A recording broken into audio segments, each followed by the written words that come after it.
Menga ko'pchilik savol berishadi. Ijtimoiy tarmoqda oshxonami kelib nimami reklama qilib bering, aytgan pulingizni beramiz deyishadi. Reklamachi basman deyman birinchidan. Ikkinchidan xalqning dardini gapiraman. Uchinchidan pul uchun yashamayman. Ayrim ana masxaravoz, hali Erik Haydarmi? Kim haligi? Beparosat. Ashlarga o'xshab, keyin ayrim madaniyat xodimlariga o'xshab pul uchun nima iymonimni, vijdonimni sotamanmi? Bugun zo'r ishlayotgan doktor ertaga xom sut emgan banda, xom sut emgan bandamiz ashibga qilib qolishimiz mumkin. Bilib bilmay ovqatni noto'g'ri qilib qo'yishi mumkin. Bugun boshida chiroyli ochib oladi. Xo'randalarni o'rgatib olgandan keyin sekin-sekin narsalarni qisadi. Borib reklama qilib qo'ysam, kimgadir yoqsa yoqmasa, keyin meni betimga maqtagan joyizga boruvdik, o'xshatalmabdi desa, shu gap kerakmi menga?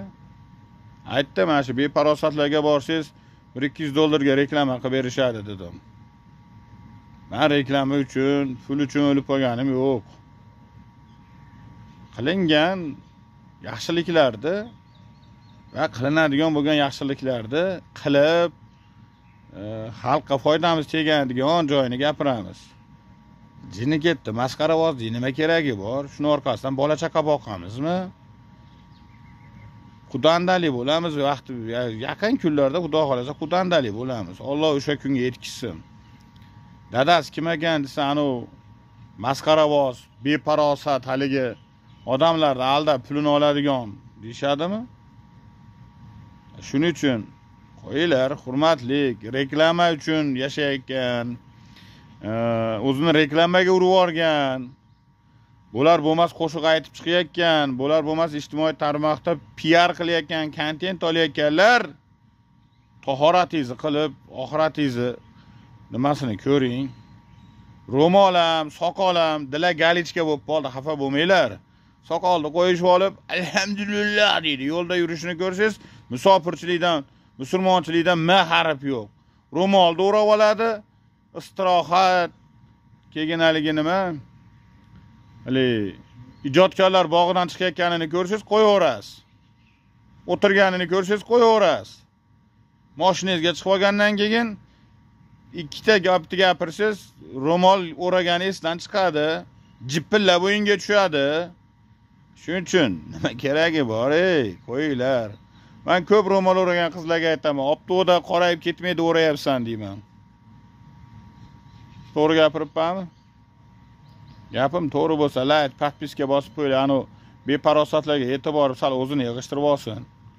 Uyda reklama qiladimi, maktabda reklama qiladimi? Bo'laman degan bola, biz ham oddiy 12-o'rta maktabni bitirganmiz. Bizning maktabda xususiy maktablar yo'q edi. Hozir bunday qarasang, boy kambag'al ajrab qolyapti. Buni zudlik bilan to'xtatish kerak. Xususiy maktablarda zudlik bilan to'xtatish kerak. Meni bu fikrim.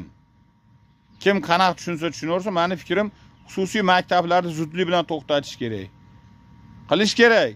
Maktabda haqiqiy tadbirkorbaz, pedagog bo'lgan, ko'p yillik ilmiy daraja, ilmiy unvonlarga loyiq haqiqiy pedagog qilish kerak. Hozir u PhD'da qovun bilan torvizni farqiga bormagan ham qilyapti ilmiy ishni. Meniki ham tayyor turibdi. Aktlarigacha, maqolalargacha hamma yo'lda qilib bo'lganman, lekin xohlamayapman qilishni. Magistratura yetadi deb turibman. Qilishni xohlamayapman. Tayyor qo'g'rimsalik, qo'pol qilayotganda qo'g'ri suvni quyib qo'yganman, damlash qolgan. Yuqori darajada malhumlik yo'qda meni fanimda, energetikada. Yuqori darajada o'sha aktigacha olib qo'yganman. Hozirgi kunda elektr energiya oshdi, samaradorlik oshdi, ekonomika oshdi, undan kelgan foydani tan narxi oshdi, lekin xohlamayman. Qayerda yo'qlar qilib yotibdi. Qildi. Mana deydi bitta rektor chiqib olibdi. Meni universitetimdan manunchasi ilmiy ish qildi. O'sha ilmiy ish qilganlarni borib ko'ring, dars beraladimi? Hurmatli o'qituvchilar, o'shalar dars beraladimi? Bunga bir e'tibor berib qo'yaylik. Endi talab ekan, tevadan topshiriq ekan, shu rejani bajarish kerak ekan deb qiynab yormaylik, qo'l ostimizdaglardi. Ana beparosatlar ham bilib olsin. Sal qilayotgani, nima ish qilyapti? Nima effekt beradi?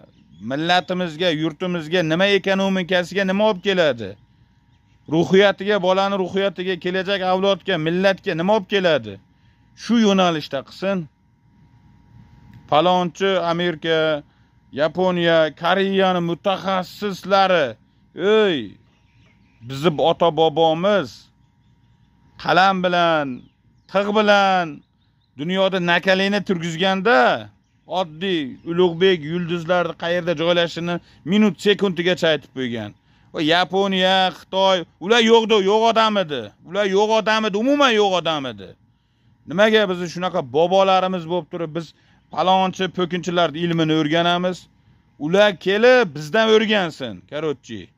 Hurmatli akademik professor, hurmatli haligi PhD, MD talab qiladiganlar qolaversan u bo'lar bo'lmas narsani PR qilib pul ishlaydigan bitta-ikkita beparosatlarga gapim. Sal gapirayotgan gapingni o'ylab gapirish. Yaponiya texnologiyasi, Koreya texnologiyasi, jinnimisan? Millatimizdan kimlar chiqqan? Bizdan o'rganishsin ular. Bizdan o'rganishsin ular. Mana korrupsiyaga qarshi kurashuvdik. Futbolimiz mana effekt berdimi? Sekin hamma narsani hali yo'lga solamiz. Bitta narsani unutmanglar. Dunyo vaqt kelib o'zbeklarga tan beradi. O'zbek millatidaqa millat yo'q. Buni unutmanglar. Lekin hech qachon hech kimdan kam bo'lmaydi o'zbek. Buni ham unutib qo'ymanglar. 1-4 so'mda deb, beparosatlar. Bitta-ikkita beparosatga aytyapman buni. Haligi pul uchun jonini berib yorayotgan, kontent olayotgan beparosatlar bor-ku bitta-ikkita. Ashlarga e'tiborsin gapim.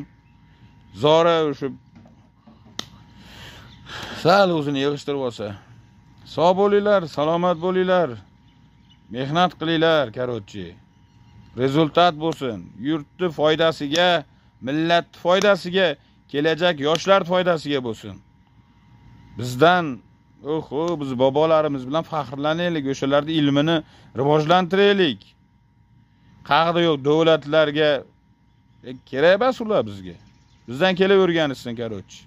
Bo'ptimi? Sog' bo'linglar.